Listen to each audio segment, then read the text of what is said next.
तो दोस्तों आनंद राठी ने अपने क्वार्टर फोर के नंबर डिस्क्लोज कर दिए हैं। चलिए अब डिटेल में समझते हैं कि कंपनी के नंबर क्या कहते हैं।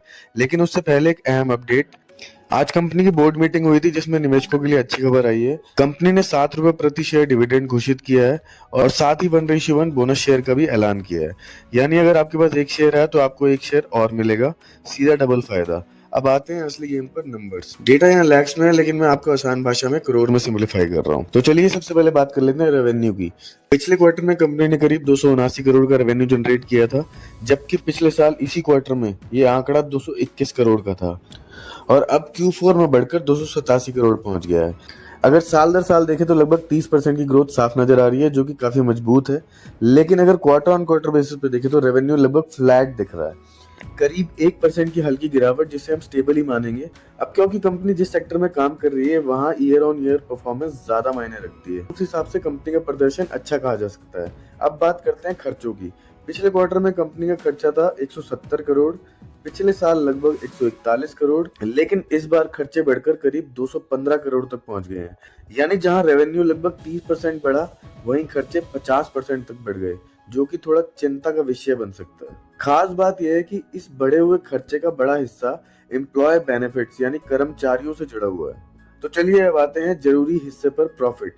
पिछले क्वार्टर में कंपनी का प्रॉफिट था 100 करोड़, पिछले साल लगभग 73 करोड़, इस बार बढ़कर 103 करोड़ हो गया है। यानी साल दर साल देखें तो कंपनी के प्रॉफिट में लगभग 40% की बढ़त देखने को मिल रही है, जो कि काफी पॉजिटिव है। लेकिन इस ग्रोथ के पीछे कुछ खास कारण भी हैं और वही असली कहानी है जिससे अब हम समझेंगे। अब अगर क्वार्टर ऑन क्वार्टर बेसिस पर नजर डालें तो यहाँ भी कंपनी के प्रॉफिट में लगभग 3% की हल्की ग्रोथ देखने को मिल रही है। यानी कुल मिलाकर ईयर ऑन ईयर और क्वार्टर ऑन क्वार्टर दोनों बेसिस पे ही प्रॉफिट बढ़ता हुआ देखने को मिल रहा है। लेकिन यहाँ एक बहुत बड़ा ट्विस्ट है।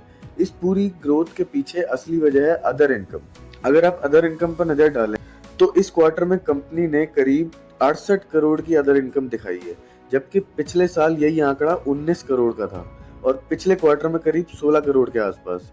यानी साफ है अदर इनकम में ही लगभग 50 करोड़ का बड़ा उछाल आ गया है और इसी ने प्रॉफिट को ऊपर धकेला है। तो चलिए अब जरा असली तस्वीर समझते हैं। अगर हम 68 करोड़ की अदर इनकम को हटाकर देखें तो कंपनी का असली प्रॉफिट काफी अलग नजर आता है। 103 करोड़ के कुल प्रॉफिट में से अगर हम 50 करोड़ का अदर इनकम हटा दें तो कंपनी का कोर प्रॉफिट लगभग 53 करोड़ के आसपास बैठता है। और यही सबसे अहम बात है, ये 53 करोड़ का profit year on year basis पर एक्चुअली गिरता हुआ नजर आ रहा है। यानी ऊपर से भले ही प्रॉफिट ग्रोथ दिख रही हो, लेकिन अंदर से कंपनी की कोर प्रॉफिटेबिलिटी दबाव में है। अब अगर क्वार्टर ऑन क्वार्टर बेसिस पे देखें तो कंपनी का कोर प्रॉफिट यहाँ भी गिरता हुआ नजर आ रहा है। यानी साफ है अदर इनकम की वजह से आपको प्रॉफिट बेहतर दिख रहा है, लेकिन अगर इसको हटा दिया जाए तो कंपनी की असल कमाई कमजोर पड़ती दिखाई दे रही है। अब बात करते हैं ईपीएस की।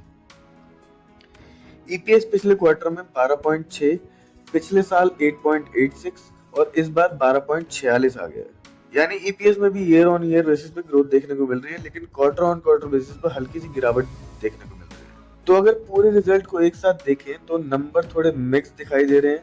रेवेन्यू में करीब 30% की अच्छी ग्रोथ है, ये पॉजिटिव है। लेकिन प्रॉफिट अगर अदर इनकम को हटा दें तो कमजोर है। और सबसे बड़ी बात, स्टॉक पहले से ही ऑल टाइम हाई के आसपास ट्रेड कर रहा है। तो ऐसे में इन नंबर्स के बाद थोड़ी बहुत प्रॉफिट बुकिंग या गिरावट भी देखने को मिल सकती है। बाकी अब देखना ये होगा कि मार्केट इन रिजल्ट्स पे कैसे रिएक्ट करता है। अगर आपको ये वीडियो पसंद आया तो वीडियो को लाइक जरूर करें और चैनल को सब्सक्राइब करना बिल्कुल ना भूलें। धन्यवाद।